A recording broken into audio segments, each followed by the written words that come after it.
All right, Chiefs Kingdom. I know today feels weird. We're heading into wild card weekend here without Kansas City football, and I don't think any of us expected that to be our reality this season. This year tested us as fans and honestly as a franchise that's been used to playing football deep into January. So today we're going to talk about a few things. Coaching changes the Chiefs have to consider, how Kansas City keeps Patrick Mahomes happy here and protected and moving forward there, and then the playoffs this weekend without the Kansas City Chiefs, and whether missing the playoffs actually impacts Mahomes' legacy. This isn't a panic episode. This isn't a doom and gloom episode. This is a reset conversation and one that this team desperately needs. So, first of all, let's talk about coaching because this is where everything begins. The Chiefs don't need a complete overhaul, but we do need an honest self evaluation. And that starts with the offensive side of the ball, especially around the offensive coordinator discussion. Regardless of what happens with Matt Nagy, he's out. There are so many teams that are having conversations with him right now for their OC and head coaching positions, surprisingly. And that discussion means that he will not be back. So, regardless of what happens for him, he will not be back.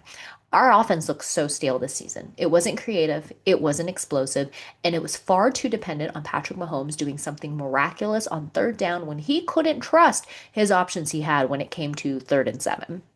So this team doesn't need cute play calling. We just need efficiency, rhythm, and flow. Now, the next offensive coordinator, whoever that happens to be, needs to be quarterback centric, needs to be motion heavy, needs to be focused on spacing and timing, and willing to simplify when needed. Patrick Mahomes is at his best when the offense works with him, not when he's asked to save it on every snap. Now, the wide receivers coach is vacant as well. This position is vacant as well. Connor Embry was our wide receivers coach, and apparently he came with very little experience. Like, we scooped this guy up from somewhere. I want to know whose nephew he was or who he knew to get him into this position this past season. So, that position's vacant. He is gone. He is out. We're looking for somebody new. And I'm just going to say this here. This last year, we've seen too many drops, route miscommunications, lack of separation, and zero consistent development, especially with names on our wide receiver roster that were incredibly talented. So we need a wide receivers coach. One who has experience would be fantastic. Two, route leverage, timing, situational awareness, somebody who can teach and coach these things. Because if we bring in a new wide receivers coach, but we keep the same coaching philosophy, we're going to keep seeing the same issues no matter who lines up out wide.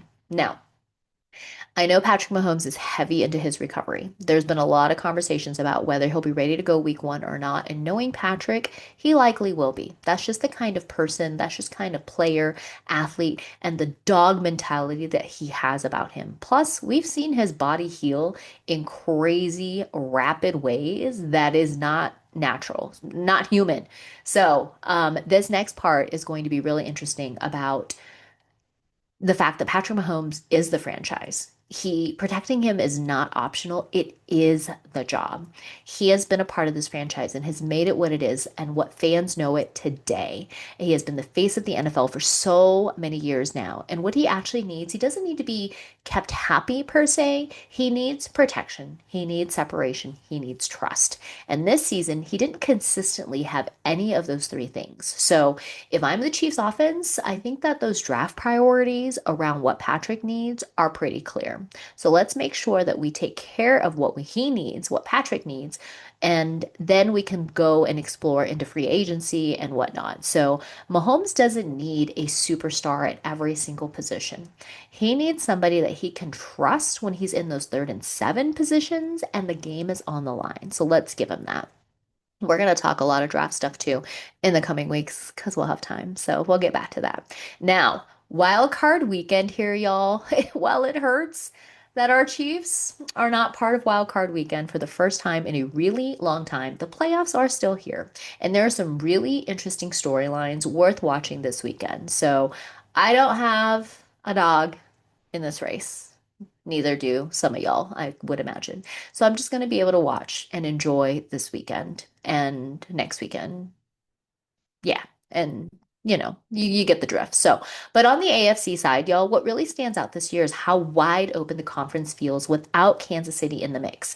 You've got teams that are built on strong defenses, young quarterbacks trying to prove that they belong, and veteran teams that feel like this might be their best shot. Buffalo.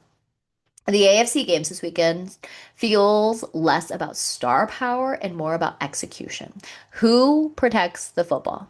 Who wins the line of scrimmage and who doesn't blink in the moment? So, some trends to watch as I'm watching the AFC games this weekend. I'm going to watch the teams with those elite defenses because they tend to travel well in January.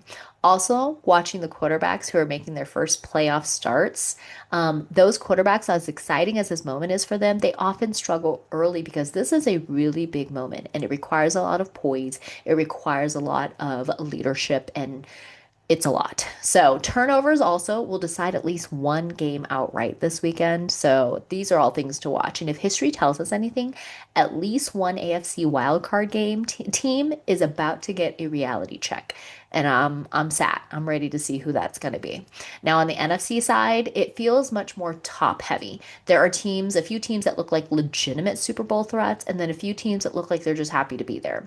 Now, the wild card games usually come down to quarterback consistency, red zone efficiency, and coaching discipline. And this is where you see whether a team is built for January or maybe they just survived December. So when I look at this wild card weekend as a whole, the teams that are most likely to move on are the ones that can run the ball when needed, don't ask their quarterback to do too much, and they play disciplined, mistake-free football. Interesting, interestingly enough, all three things that the Chiefs did not manage this season consistently. Okay, so January football punishes sloppy teams. We know this every single year. So, as a Chiefs fan, watching these games honestly puts the season into perspective. This team didn't miss the playoffs because of one singular bad game. We missed because of missed opportunities again and again, inconsistency, which was the only thing consistent about our season, and then an offense that just couldn't sustain drives. And Wild Card Weekend is a reminder of the standard and exactly where Kansas City needs to get back to. So this brings us back to the bigger question here that a lot of people have been talking about is what does this mean for Patrick Mahomes? Does missing the playoffs hurt his legacy? My short answer is no.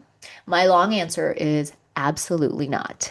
And this is part of the context of the larger conversation that every great quarterback has missed playoffs. Tom Brady did, Aaron Rodgers did multiple times, Peyton Manning had early exits and down years. Legacy isn't about being built on one singular season, it's built on consistency, resilience, and response. So, if anything, this season adds adversity to the Mahomes story.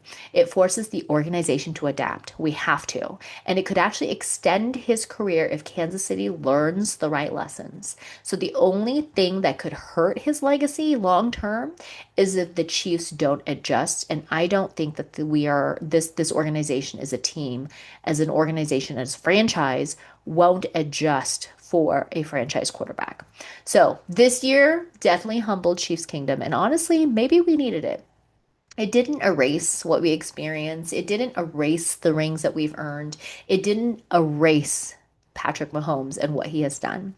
This offseason will define the next era of Chiefs football. And the conversations and the plans for the new stadium and everything else, all of this will go right into it. Because the question isn't about whether or not that window is closed. The question is whether Kansas City is willing to evolve.